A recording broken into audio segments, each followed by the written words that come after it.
जब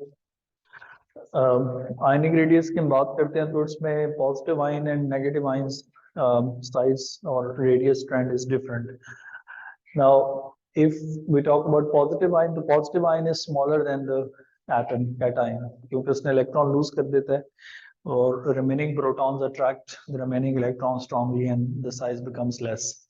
Whereas negative ion के case में the negative ion is bigger than the atom itself. तो anions are bigger than their atoms. उसमें मैंने chlorine और क्लोराइड की एग्जांपल बताई थी.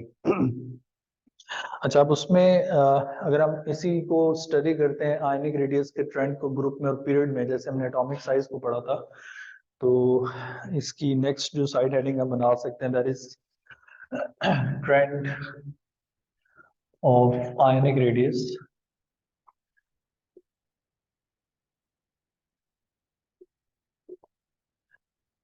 इन periodic table. Like periodic table में आयनिक रेडियस का ट्रेंड. तो एज आई सेड यस्टरडे कि जब भी हम कोई ट्रेंड पढ़ते हैं तो we do it in group and period. तो ग्रुप में जो आयनिक रेडियस का ट्रेंड है वो एटॉमिक रेडियस की तरह ही है कि down the group ionic radius increases.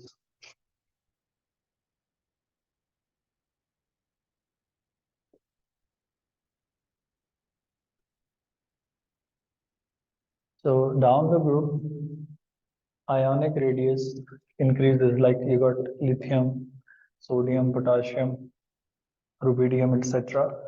तो इनके अगर हम आयंस कंसिडर करें तो they're all positive ions. So down the group the size of ions still increases because even after losing one shell the next element would still have more shells in it. तो अगर इस चीज को मैं यहाँ लिख दूं कि जो नंबर ऑफ शेल्स हैं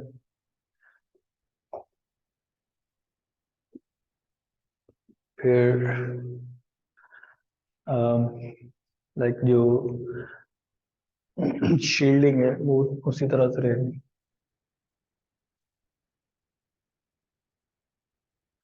वो स्टिल इंक्रीज ही होगी और ionic radius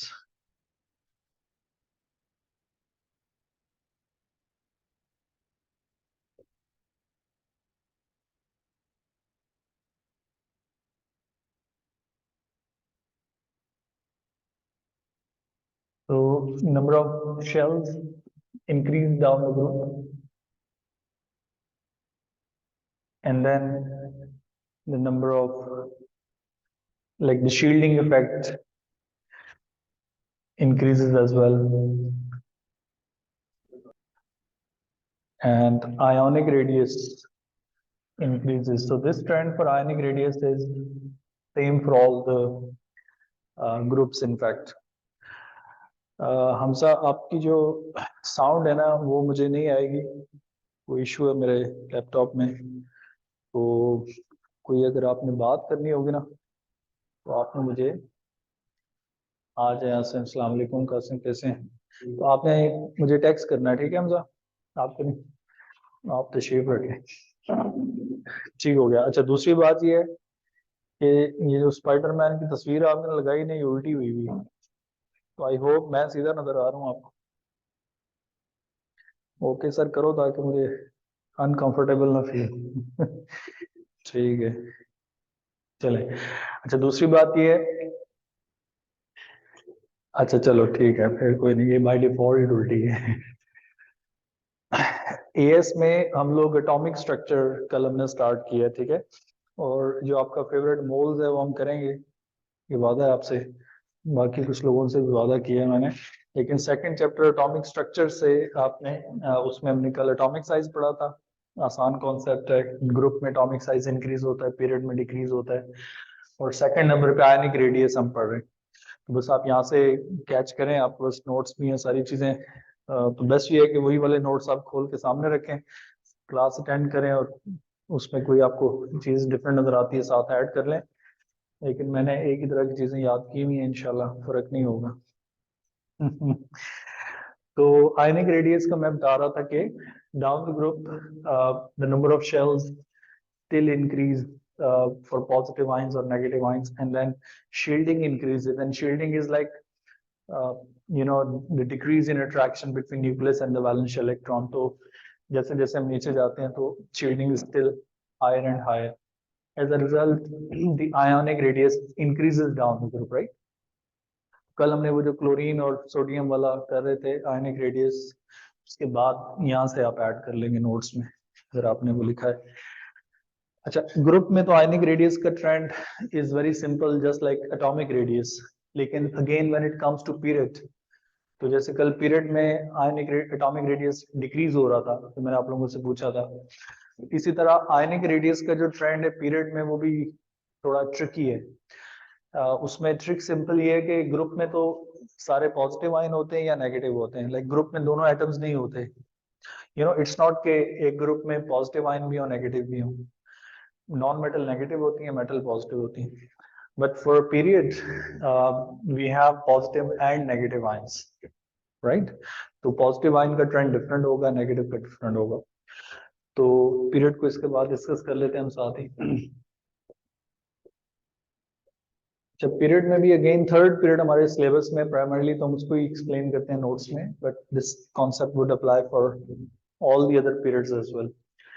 So let's say if I write down the third period elements, उसमें हमारे पास सोडियम है, मैग्नीशियम है, एल्यूमिनियम है, सिलिकॉन है, राइट?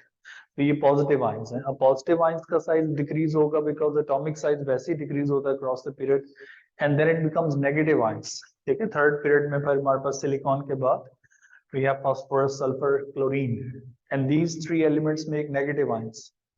तो जो नेगेटिव आयंस हैं उनका साइज भी डिक्रीज होता है, बट द थिंग इज के नेगेटिव आयंस में इलेक्ट्रॉन्स ऐड होते हैं, सो they are bigger in size, जो कल मैं क्लोरीन के लिए बता रहा था. और पॉजिटिव आयंस में इलेक्ट्रॉन्स रिमूव होते हैं, तो they are smaller in size. So in a period all the negative ions are bigger than all the positive ions, right? इस चीज की बेसिस पे हम लोग ये बनाते हैं. ये जो पॉइंट्स मैंने बोले मैं इनको लिख दूंगा, ठीक है, इंपॉर्टेंट पॉइंट्स. तो सिंबॉलिकली अगर मैं इसको ड्रॉ करूं तो पॉजिटिव आयंस का साइज भी डिक्रीज होता है, और जो नेगेटिव आयन है वो भी डिक्रीज करते हैं, but all the negative ions are bigger than all the positive ions in a period. Like phosphorus, sulphur, chloride. ये छोटा हो गया, इसको जरा मैं छोटा कर देता हूँ. So in a period, the size of positive ion decreases, like that's sodium, magnesium, aluminum. क्योंकि इनमें देखें चार्ज इंक्रीज हो रहा है, तो साइज डिक्रीज करेगा. और इधर फिर आ जाते हैं ये नेगेटिव आयन, तो नेगेटिव आयन में फास्फोरस, सल्फर, क्लोराइड. तो इसमें जो एक दो पॉइंट्स मैंने बताए थे जो याद रखने हैं, वो ये कि the size of cations and anions both decrease across the period. Size of cation and anion both decreases across the period. But group में नहीं, ग्रुप में एनाइंस भी होंगे, लेकिन एनाइंस के लिए भी ट्रेंड सेम है. ग्रुप 7 में जैसे हेलोजेंस है, ठीक है, सारे नेगेटिव आयंस है ना, तो उसमें जैसे जैसे हम नीचे जाएंगे तो नेगेटिव आयन का साइज भी बड़ा ही होता जाएगा. So this trend for group is for all the groups again, positive हो या नेगेटिव. तो इट्स फॉर ऑल ग्रुप्स. फर्क सिर्फ ये है कि जो पॉजिटिव आयंस होंगे वो अपने एटम से छोटे होते हैं, और नेगेटिव आयंस अपने एटम से बड़े होते हैं. But that trend would go for all the atoms, for all the groups. और ये ट्रेंड सारे पीरियड्स के लिए, पॉजिटिव आयन छोटे और नेगेटिव बड़े इन अ पीरियड. तो इस पॉइंट को मैं लिख देता हूँ कि all anions are bigger than all cations in a period.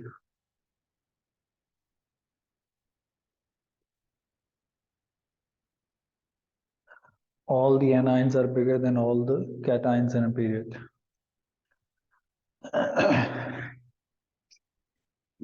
दरअसल कामरान से बात करो।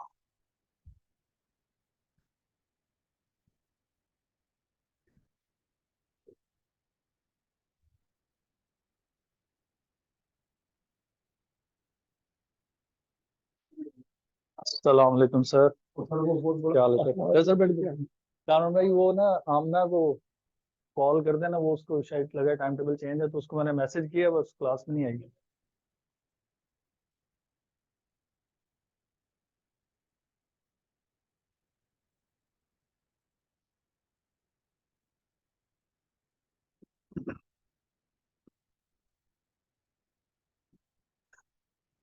तो this trend for the period would be for all the periods again, कि शुरू में जो पॉजिटिव आइन होते हैं वो भी डिक्रीज करेंगे। और उसकी रीजन बड़ी सिंपल है, देखें ये थर्ड पीरियड को मैंने ड्रॉ किया हुआ है, और कल मैंने बताया था कि जो पीरियड नंबर है वो हमें नंबर ऑफ शेल्स भी बताता है, राइट? तो थर्ड पीरियड के जितने भी एलिमेंट्स हैं they have 3 shells, but ions के केस में it's not the same as such, क्योंकि जब हम पॉजिटिव आइन की बात करेंगे तो इन सब ने जो फर्स्ट वाले 4 हैं they all have lost one shell. देखो सोडियम के आउटर शेल में एक इलेक्ट्रॉन होता है, वो एक इलेक्ट्रॉन लूज करेगा तो इसका पूरा शेल खत्म। Magnesium has 2 electron, shell gone. तो ये जो फर्स्ट 4 है दे हैव 2 शेल्स लेफ्ट। ये वाले जो हैं 4, इनके पास 2 शेल्स रह गए ना। ये जो 3 है इन्होंने इलेक्ट्रॉन गेन किए हैं, और वो थर्ड शेल में गेन किए और वो एक्सपेंड भी हो गया। So they have 3 shells and expanded, and these have 2 shells, और न्यूक्लियस के अट्रैक्शन ज्यादा होने से जो सेकंड शेल है वो पास हो जाता है। So they are like really small compared to the negative ions, ठीक है ना? तो इसको मैं इधर लिख देता हूँ कि these 4 positive ions have 2 shells and these 3 negative have 3 shells.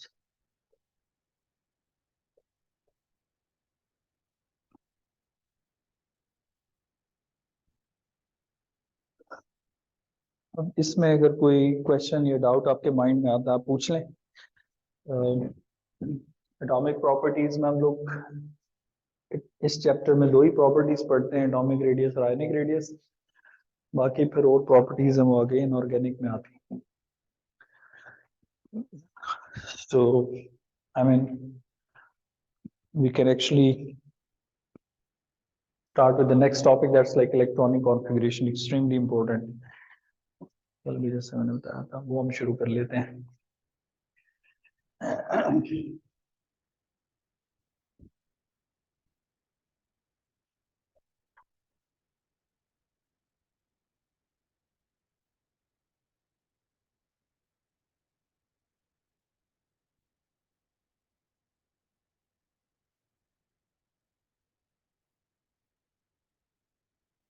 इस atomic structure chapter में as I said कि we have 3 main topics, एक atomic properties in which we study atomic radius and ionic radius, फिर दूसरे number पे हमारा आ जाता है ये इलेक्ट्रॉनिक कॉन्फ़िगरेशन, फिर आयनाइजेशन एनर्जी। तो electronic configuration is our next topic.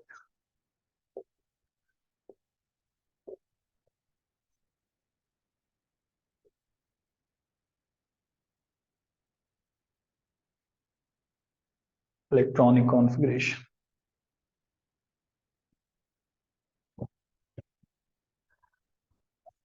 Electronic configuration जो है वो ओ लेवल में जैसे हम करते थे 288 और बस, और सब खुश होते थे कि ये एटम में इलेक्ट्रॉन डिवाइड हो गए।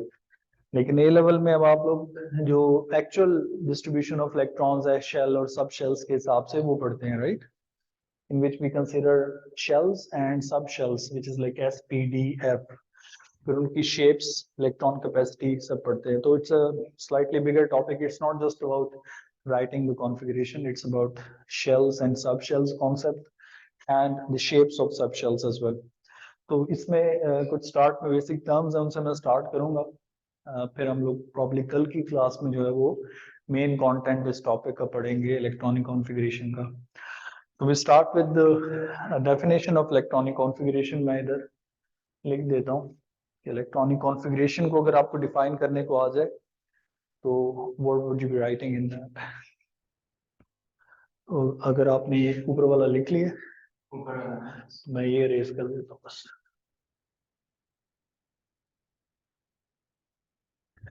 Now, electronic configuration is systematic arrangement of electron or distribution of electrons in different energy levels in an atom. It's systematic distribution of electron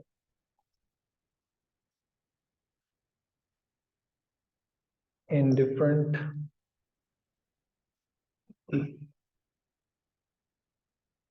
energy levels in an atom. Systematic arrangement or based on energy difference of subshells and all. So again, as I said, perhaps yesterday even के definitions जो है ना उनको आपने थोड़ा सही से prepare करना होता है। उसकी दो रीजन है।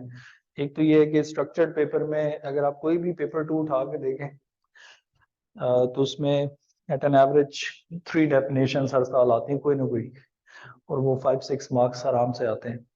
और on the other hand these are concepts basically, तो एग्जामिनर जो है वो इनको बड़ा सीरियस लेते हैं कि अगर आपने एक डेफिनेशन ही गलत लिख दी है रिलेटिव एटॉमिक मास की, तो नेचुरली फिर वो जब थ्योरी का पेपर एग्जामिनर चेक करते हैं तो वो जब उसको पता चलता है कि इसको ये डेफिनेशन नहीं आती सही से, तो वो नेचुरली उनका हाथ जो है ना वो मार्किंग में टाइट हो जाता है फिर। और कैम्ब्रिज में भी इंसान ही मार्किंग करते हैं, आपको पता है, ह्यूमन इंस्टिंक्ट है। तो उस दूसरा ये है कि जब आप कॉन्सेप्ट डेफिनेशन समझ लेते हैं, पढ़ लेते हैं, तो वो फ्री मार्क्स हैं। और उसको अगर आप गलत लिख रहे हैं ना तो इट रिफ्लेक्ट्स दैट आपके कॉन्सेप्ट्स ओवरऑल उस टॉपिक में भी ठीक नहीं होंगे, कहीं ना कहीं फंस जाएंगे आप। तो बजाय इसके उसको रटे लगाए, सिस्टमैटिक डिस्ट्रीब्यूशन, क्या आप अरेंजमेंट ऑफ इलेक्ट्रॉन करते हैं बेस्ड ऑन एनर्जी लेवल्स, कि जिसकी एनर्जी ज्यादा है कम है उसके हिसाब से। अच्छा, before I explain anything about electronic distribution और इलेक्ट्रॉन डिस्ट्रीब्यूशन, एक दो चीजें हैं जो मैं पहले स्टूडेंट से डिस्कस करता हूँ इसमें, फिर हम लिखना शुरू करेंगे। और वो ये है कि अगर एक एटम है, you don't need to draw this में भी, बट वैसे इधर हम इनसे डिस्कस कर ले इसको। अगर एक एटम है और उसमें मैंने ये 3 शेल्स बना दी हैं फॉर इंस्टेंस, ये न्यूक्लियस है अंदर, और ये फर्स्ट शेल है, सेकंड शेल है, थर्ड शेल है। तो अब फर्स्ट शेल में 2 इलेक्ट्रॉन है, इसमें 8 इलेक्ट्रॉन है, इसमें सपोज 3 इलेक्ट्रॉन है, मैंने सपोज किया। तो इस एटम की डायग्राम देख के I can tell the group number of this atom, right? इसका ग्रुप नंबर क्या होगा? जो वैलेंस शेल में इलेक्ट्रॉन है वही ग्रुप नंबर होता है, राइट? तो इसका जो ग्रुप नंबर है वो 3 है। और इसी डायग्राम से अगर मैं इसका पीरियड नंबर बताऊं तो वो भी 3 है, क्योंकि इसमें जो नंबर ऑफ शेल्स हैं वो पीरियड नंबर होता है। अच्छा, ये तो बड़ी स्मूथ सेलिंग है, सबको पता होता है। अब आते हैं असल क्वेश्चंस पे। और वो क्वेश्चन ये है कि which of 3 shells, first, second, third, which of these 3 shells electrons do you think have highest energy? मतलब फर्स्ट शेल के इलेक्ट्रॉन्स की एनर्जी ज्यादा होती है लेट्स से, या सेकंड और थर्ड?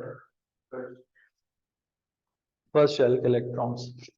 ये बिल्कुल वही आंसर जो मैं एक्सपेक्ट करता हूँ स्टूडेंट से, गलत वाला। फर्स्ट शेल के इलेक्ट्रॉन्स की एनर्जी लोएस्ट होती है, ठीक है, बिल्कुल। ये रिकॉर्डिंग हो रही, तुमने तो ओ लेवल मेरे से किया, मैंने तो ऐसी बात नहीं की, मैंने की, लेकिन ये खैर बुक्स में भी नहीं लिखा होता ना, टीचर्स बताते हैं, बट ये स्टूडेंट्स खुद ही सोच लेते हैं। It's not that way. In fact जो शेल नंबर है वो इलेक्ट्रॉन की एनर्जी को रेफर करता है, तो जितना शेल लोअर होगा उतनी उसकी इलेक्ट्रॉन की एनर्जी भी कम होगी। In fact nucleus is positive and electrons are negative. तो न्यूक्लियस के बाहर जो इलेक्ट्रॉन्स होते हैं डिफरेंट एनर्जी की, सपोज किसी की एनर्जी ज्यादा है, किसी की कम है, तो the weakest electron gets pulled by the nucleus strongly, वो बहुत पास आ जाता है फर्स्ट शेल में और उधर घूमता रहता है। जो हाईएस्ट एनर्जी इलेक्ट्रॉन है, से द नॉटिएस्ट इलेक्ट्रॉन, वो न्यूक्लियस उसको इतना आसानी से नहीं पकड़ सकता, वो दूर रहता है और वहीं पे फिर बिगर शेल में मूव करता है।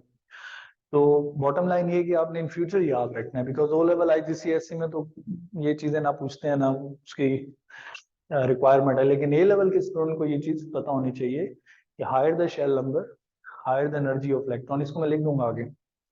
अब आते हैं एक और असल क्वेश्चन पे। अब लेट्स से कि अगर इसके वैलेंस शेल में 3 इलेक्ट्रॉन्स हैं, तो ये देखो मैंने 2 बना दिया और एक इधर बना दिया। अब इलेक्ट्रॉन्स आर नेगेटिवली चार्ज्ड, ये भी नेगेटिव, ये दोनों भी नेगेटिव। अब ये तो सिंगल है, इसका मसला नहीं है। ये दोनों पेयर बना के बैठे हैं और चार्ज भी सेम है, तो व्हाई डोंट दे रिपेल? ये क्वेश्चन आपने अपने आप से जिंदगी में पूछा कभी? मतलब ये इलेक्ट्रॉन्स को हम इस तरह जोड़ों में बनाते हैं पेयर में, ये सिर्फ खूबसूरती के लिए नहीं है। In fact electrons exist in pair, so how could they make a pair if they are negatively charged?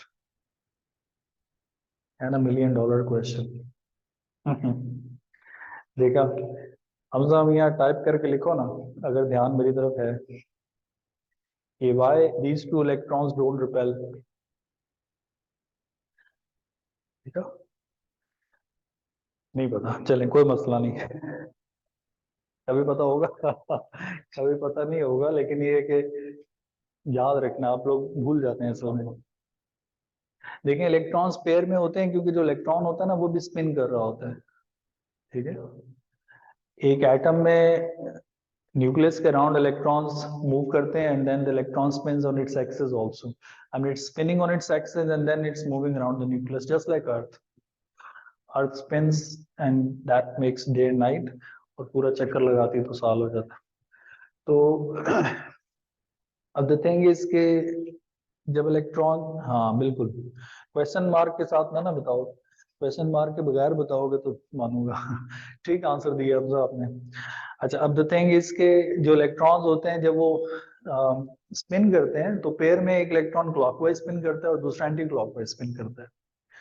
ठीक है, अब spinning charge, electron negatively charge, spinning charge has its own magnetic field, तो जो उसका मैग्नेटिक फील्ड है वो उससे opposite होता है जो एंटी क्लॉकवाइज स्पिन कर रहा होता है। इस तरह से वो को एग्जिस्ट कर लेते हैं, सेम स्पिन के साथ नहीं होता, ऑपोजिट स्पिन के साथ करते हैं। अच्छा, अब ये ऐसी चीज है ना कि आगे जब हम ये टॉपिक पढ़ाते हैं तो उसमें कहीं इतना क्लियरली ये चीज आती नहीं है। I try and mention it in the beginning as an introduction of an atom, that higher the number of shell, higher the energy of electron, and the electrons in pair have opposite spin to minimize the repulsion. अच्छा, अब ये in between I'll try and write it in shell definition. तो electronic configuration में जो पहला term हम पहली term जो डिफाइन करते हैं दैट इज शेल। अच्छा, शेल जो है ना वो, उसको हम केमिस्ट्री में क्वांटम नंबर भी कहते हैं, क्वांटम नंबर, शेल और क्वांटम नंबर, और इसको हम लेटर एन से इंडिकेट करते हैं इस टॉपिक में, स्मॉल एन से। अच्छा, होता ही है कि हम वर्ड शेल इतना यूज करते हैं कि स्टूडेंट्स हार्डली रिमेम्बर के इसको हम क्वांटम नंबर भी कहते हैं। अब एग्जामिनर इस तरह की चीजों को एक्सप्लॉइट करता है, वो आपसे कहता है जी थर्ड क्वांटम नंबर के शेप्स बना दें, तो फिर बच्चे पेपर में मिड मॉक में पूछते हैं सर ये क्वांटम नंबर क्या है, तो उनको मैं कहता हूँ नोट्स में जाके देखो, शेल के साथ लिखवाया था। तो ये आपने याद रखना है कि शेल को क्वांटम नंबर, एनर्जी लेवल है basically, quantum word quantum energy से, तो सेम थिंग। अब shell is actually the large energy level which has सब शेल्स इन इट। ठीक है, शेल के अंदर सब शेल्स होते हैं जिसमें इलेक्ट्रॉन्स होते हैं आगे, तो इसको हम n से इंडिकेट करते हैं, और value of n could be 1 2 3 4 इस तरह से, जैसे ये शेल की वैल्यूज मैंने लिखी, इसको हम लिख लेंगे यहाँ पर कि shell is large energy level having subshells,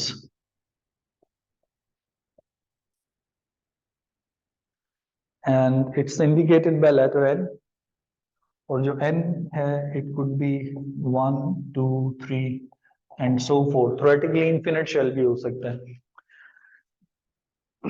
जो नॉन एटम्स है उनमें तो 7 शेल्स होते हैं मैक्सिमम, 7th पीरियड तक, क्योंकि periodic टेबल में 7 पीरियड है ना, तो 7 पीरियड के एलिमेंट्स में 7 शेल्स होंगे। तो जो नॉन एलिमेंट्स हैं they have 7 shells, but theoretically आप n की वैल्यू इनफिनिट भी बना सकते हो, कोई मसला नहीं है। थ्योरी में तो साइंटिस्ट ये काम करते हैं, इनफिनिट शेल। वो लकीली हमारे सिलेबस में इलेक्ट्रॉन्स की और एटम्स की एनर्जी क्वांटम कैलकुलेशंस नहीं है, जो बोहर और रदरफोर्ड साइंटिस्ट थे उन्होंने प्रेजेंट की थी। उसमें फिर वो n की वैल्यू चेंज कर करके देखते हैं कि शेल की एनर्जी कैसे चेंज होती है, इलेक्ट्रॉन की एनर्जी चेंज कैसे होती है, जब इलेक्ट्रॉन शेल चेंज करते हैं तो कैसे एनर्जी चेंजेस होती हैं। तो उसमें फिर वो इन्फिनिट शेल्स को कंसिडर करते हैं, but again we don't need to go to that side at all. अच्छा, अब इसमें higher the shell number, like अगर शेल की वैल्यू लार्ज होगी, n की वैल्यू, तो इसमें क्या होगा कि बिगर द साइज, जो शेल है उसका साइज भी बड़ा होगा, और साथ ही higher the energy of electron in it.